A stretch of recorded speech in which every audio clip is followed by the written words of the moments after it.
of the colony was in decadence in the last years. The bureaucratic system consisted in less people who thought more on themselves than on others. When Napoleon invaded Spain and imposed José Bonaparte as king of Spain, the viceroy of New Spain, José de Iturgaray, decided to make a provisional independence government. Since the actual king, Fernando VII, was no longer the authority in Spain, nevertheless, Gabriel Yemo accused the viceroy and his supporters of treason. Wrapped up, there was corruption in the government and general disconnect of the people, not only of the Crole and Mestizos. New Spain's economy was so good that Spain sometimes used resources of New Spain to solve their debts. New Spain's economy was based on leaving all the hard work to the low classes and the indigenous people. In 1808, Napoleon takes over Spain, leaving José Bonaparte in charge of Spain. This made the people in New Spain to make conspiracies in order to take over, while the actual king returned.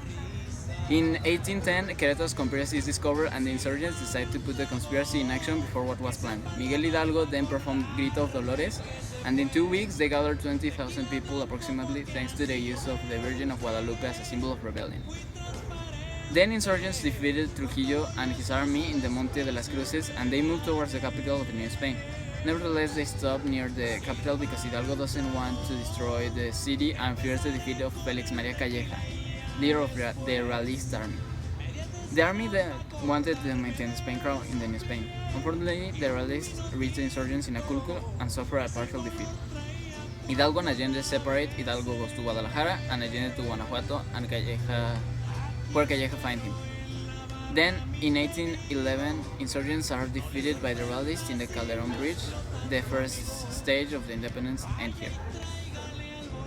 The second period of the independence can be defined as a period of organization and definition of this movement. The second period started with the death of Hidalgo, and it is known as a period of Morelos.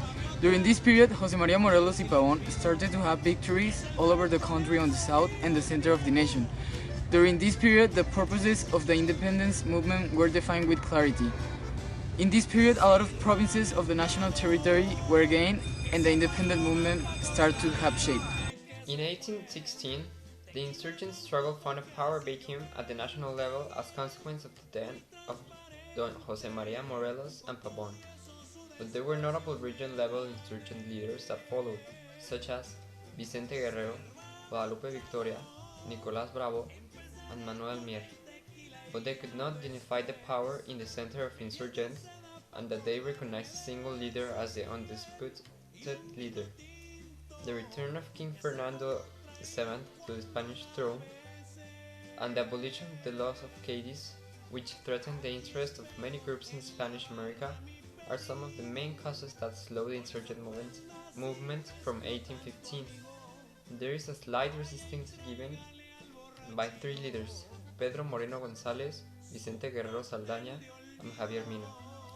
When Morelos died in 1815, he kept alive the flame of independence. Between 1816 and 1820, the insurgent movement was limited to a struggle with little chance of success. The first event was in the spring of 1810. Allende and Hidalgo planned an uprising for December of the year that leaked out to Spanish authorities, and their arrest was ordered. The second event was in September of 1810. Father Hidalgo was forced to prematurely distribute the Grito of Dolores. The third event is in January of 1811. Hidalgo suffered a serious defeat outside Guadalajara, where rebel forces were routed at Calderón Bridge. The fourth event is on March 21, 1811. A periodic rebel turned loyalist, Ignacio Elizondo, ambushed Ignacio Allende, Father Hidalgo, and associates at the wells of Bagan on the road to Monclova in Coahuila. They were killed. First stage of independence ends. The 10th event was El Plan de Iguala. After failing too many tries by the Clero and Peninsulares, destroyed the absolute monarchy. The 8th event was the third stage, starts in 1816 with Francisco Javier Mina Servando, Teresa de Mier, and Vicente Guerrero. The 9th event was Vicente Guerrero finishes the independence with the hug of Acatempan. The fifth event was Jose Maria Morelos and Pavon and Lopez Rayon become the leader of the second stage of the Mexican independence. It lasted until 1815 with the shooting of Morelos. The sixth event was in 1814. The fifth Mexican Constitution was signed in Apatzingan. Nevertheless, it was never put in practice. The seventh event was in the same year that Ferdinand VII returns to be the King of Spain. As a conclusion, we can say that the Mexican independence was not thought from the beginning to make a new country. Querétaro's conspiracy planned to take over the government while the King of Spain was not in charge of Spain. Nevertheless, like the King of Spain returned until the second stage of the independence, other people, like Jose Maria Morelos y Pavón, did want to make the new country of Mexico. We can prove that with the fact that Hidalgo in the Cry of Dolores shouted Viva Fernando VII, which translates to Long live Ferdinand VII. Another conclusion could be that the actual reason for the independence was not that the Spanish rulers oppressed the people of New Spain.